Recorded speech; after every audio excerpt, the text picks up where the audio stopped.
testing out a new streaming camera that I am considering picking up.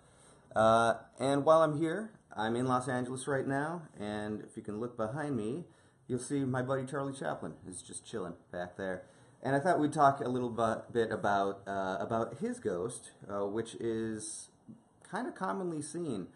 And one of my favorite aspects of his ghost stories is that we're clearly in Los Angeles. um, One of my favorite Charlie Chaplin ghost stories. It's about Venice. Charlie used to own a lot of properties along Venice Beach. Of course, back in the silent era times, and he was quite the real estate tycoon type. And one place that people have reported seeing his ghost, they see his full apparition. Turns out probably isn't Charlie, but perhaps might be a stunt double of his. It was 1915, working on a movie. The crew broke for lunch. When they got back in after lunch, more irritating horns. If it's not horns, it's helicopters or motorcycles or leaf blowers. That is the soundtrack of Los Angeles.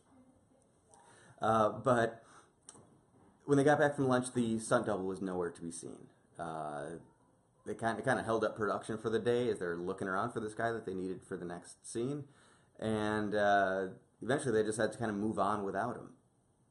Well, they assumed he quit. He walked off the set and just went about his life. They didn't think too much of it, although this person was a friend of Chaplin, so it would be odd that he didn't, say goodbye or anything. A week after his disappearance, Charlie, with his group of people around him, go into the dressing room at this one building in Venice. I'm going to find the address here. It's I think it was on Seaward. I will find 26 Westminster, building number 26 Westminster. Walked in and they found the body of this individual. Not only did they find his dead body, and he had been dead for a few days, but he was waterlogged. He was pulled from the ocean, apparently. He was still draped in seaweed, but more disturbingly, his hands were bound. It was tied up. Obviously, foul play. Somebody killed this guy, dumped his body in the ocean.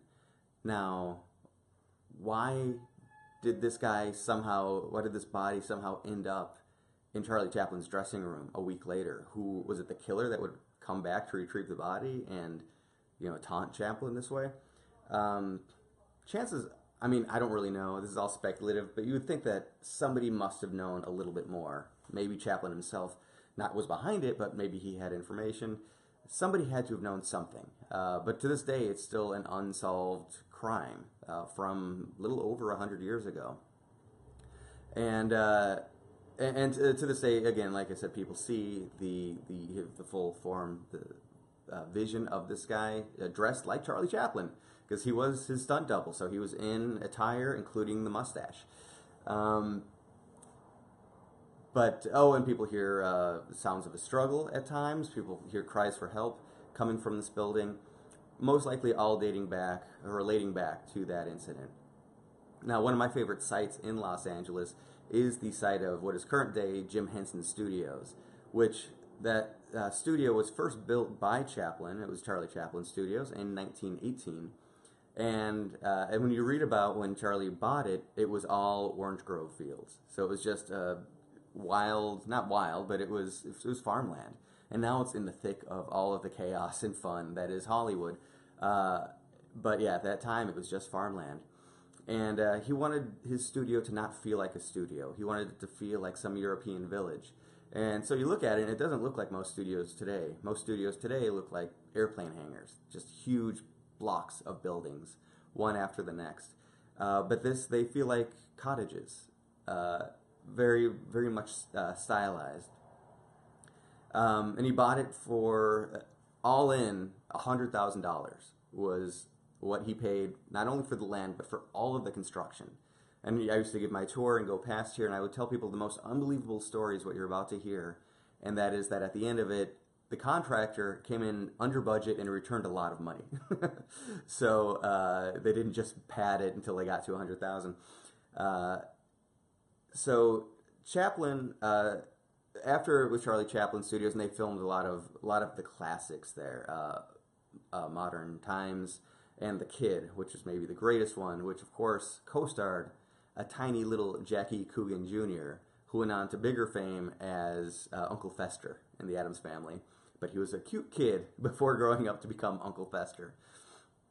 Now it's Jim Henson Studios, and they've paid homage to Chaplin. They have a large Kermit the Frog standing over top of the gates, dressed in the tramp's clothing, and he's tipping his hat. But I think it's a funny sight because right across the street is a strip club, so it looks like Kermit is, saying hello to the ladies across the way.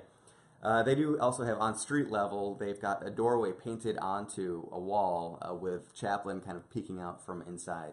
So they're paying tribute to the guy that built that place in the first place. Well, if anybody out there is a fan of the paranormal, the ghost hunting shows, they'll know that an early episode of Ghost Hunters did go there. There were allegedly reportings of a man in a top hat walking the grounds. I think I would make the leap to say maybe it wasn't a top hat, maybe it was a bowler cap, and maybe it is Charlie still keeping an eye on the place that he helped create. He built that place with the intention to live there as well, that it would be his whole campus, his home and work. He never did live there, though. The show was interesting. The episode of Ghost Hunters that went there was interesting.